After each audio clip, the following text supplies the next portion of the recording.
Welcome back to a brand new spoiler review here at Max Talks Movies, where we break down the season finale, possible series finale, episode 6 of Obi-Wan Kenobi. If you're new to the channel, please subscribe, ring the bell. I do these type of TV show reviews, movie rankings, and box office breakdown show every single Monday. So please ring that bell to be notified when these videos drop and subscribe. Get us to over 110 subscribers. Comment down below. Tell me, what did you think of this episode? And also reflect on the series as a whole. How would you rank the Star Wars television shows? Let me know in the comment section down below. And please like the video, guys, a thumbs up button. That's how you support this channel. Let's get into it. I want to talk about the show instantly. So I will reflect on the show towards the end and kind of couple that in with my review of this episode. I did think, for me, this was the best episode of the series. And I think that the last, I would say, 30 minutes of this episode was, I think, what we all wanted from the show so far. So for that just itself, for me, it was the strongest episode. I think that they really nailed the one thing I think of the entire series that they absolutely nailed was the Obi-Wan Vader dynamic. Now, while it wasn't in the show nearly as much as it probably should have been or what we wanted it to be, this episode did a pretty masterful job with the Obi-Wan and Anakin / Vader dynamic throughout this episode. So I want to talk about the B storyline first, and then we'll get into the main Obi-Wan Vader storyline. Full spoilers, by the way, for this whole season and this episode specifically. So the B storyline of this episode was that Reva obviously was still alive at the end of last week, as we all knew. She heard the message from Bail Organa to Obi-Wan. So she goes to Tatooine to go to kill Luke as revenge for Vader killing the younglings. The fact that, I guess, Reva assumes that Vader and Luke have his connection, so she'll kill this kid in revenge for Vader, because something this kid is very important to Vader. So Reva goes, and Owen is warned, and Owen Beru kind of gets set up. Nice to see finally Beru in the show, but Owen and Beru are just were very good in this episode, just doing a good job at, for all measures, protecting Luke. So they tell Luke to hide in this place, and then Reva comes in. They try to shoot at her. And then Luke kind of gets tracked down, runs as Reva is about to possibly kill Luke. Obviously, we know that obviously will not happen.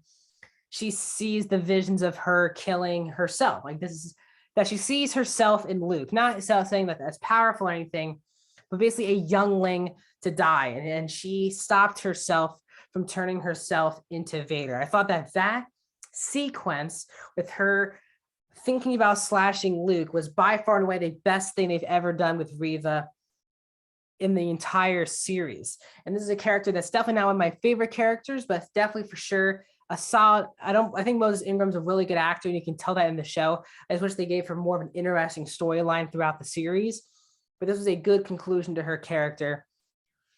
And she stops, and she's seeing all these, and she sees Vader, she sees herself in Luke, all these different things. It was a very nice way to end her. We'll get to her once again with Obi-Wan at the very end, but Obi-Wan's in the ship. They're escaping, and Vader's ship is obviously right on top of them. And Obi-Wan's like, he just cares about me, so I'm just going to get out of here. They're all O'Shea Jackson Jr.'s question him. He leaves Leia with Kumail Nanjiani's character. So Obi-Wan goes off planet to this, I don't know what planet they were on. I don't think they said, but we get this Obi-Wan and Vader confrontation. Now, even before that, when Vader's about to land there, the Grand Inquisitor is like, I mean, he's just one Jedi, and we got to focus on these people.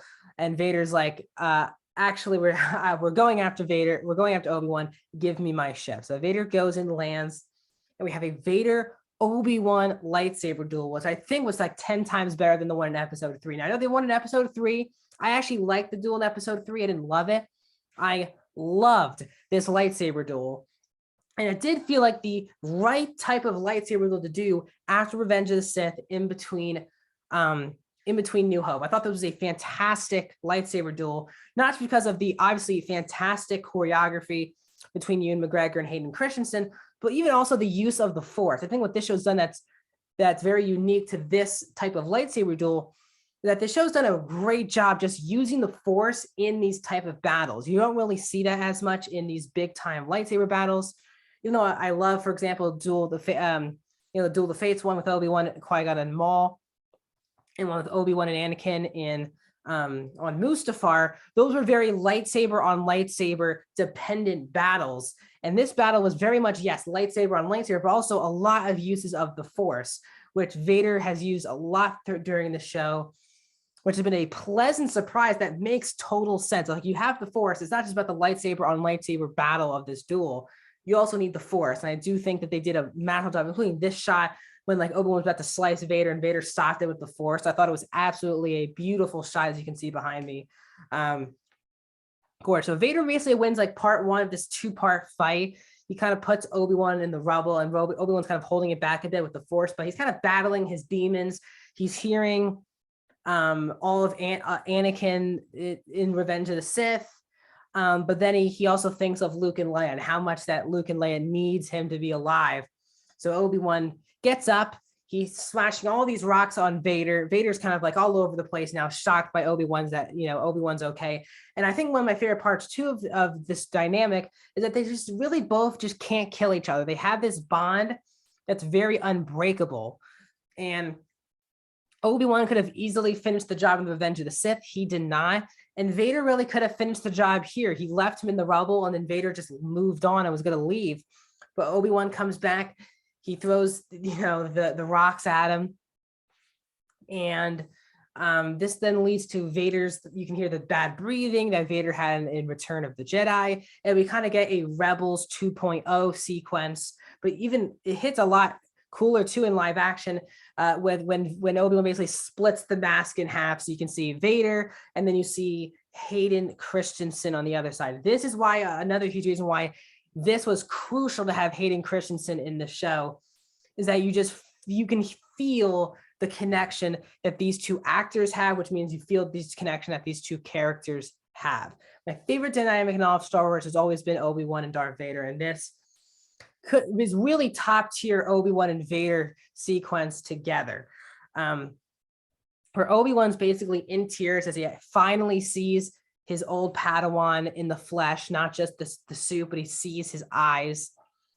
And just like in Rebels, where they did a back and forth between Matt Lanter's voice and James Earl Jones, you get the back and forth between Hayden Christensen's voice and James Earl Jones. The sound department, all those people did a marvelous job with the back and forth between Hayden's voice and James Earl Jones' voice. It's just so effective, and it's very surreal seeing this sequence in live action. For me, it hit me more emotionally in animated form with Ahsoka. I do feel like that this still hits you because it is Hayden talking to you, and which I think we haven't obviously seen in 17 years on screen. So that definitely hit me emotionally for sure. But Obi-Wan's apologized, like, I'm so sorry for whatever I did. And then, Anakin's like, you did not kill Anakin Skywalker. I killed Anakin Skywalker.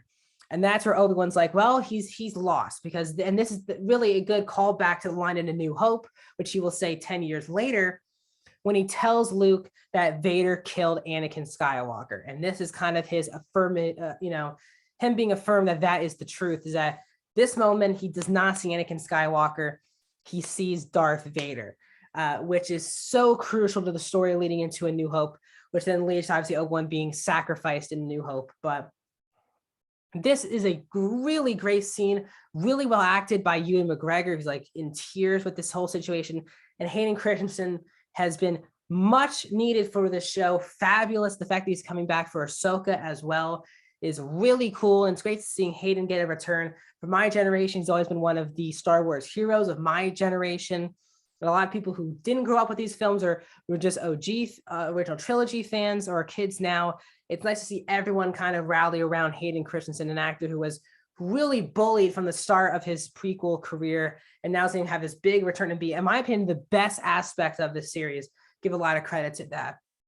So after that, after this fight, Obi-Wan leads and calls him Darth, not Anakin, finally knowing that this is no longer Anakin Skywalker, that this is Darth Vader.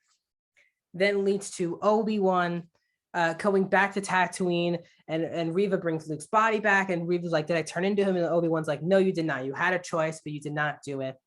So they didn't really give Reva a redemption arc, but they didn't really turn her bad either. She's kind of conflicted in the middle, which was, I think, actually a pleasant surprise for the show. Most Star Wars properties want to do the cliche of this villain turns good. I kind of like that they left her a bit conflicted, but I wonder what it feels like they leave a lot open for that character if they even don't do a season 2 of Kenobi, if they would do a spin-off show with Reva, because there feels like a lot on the table for her character.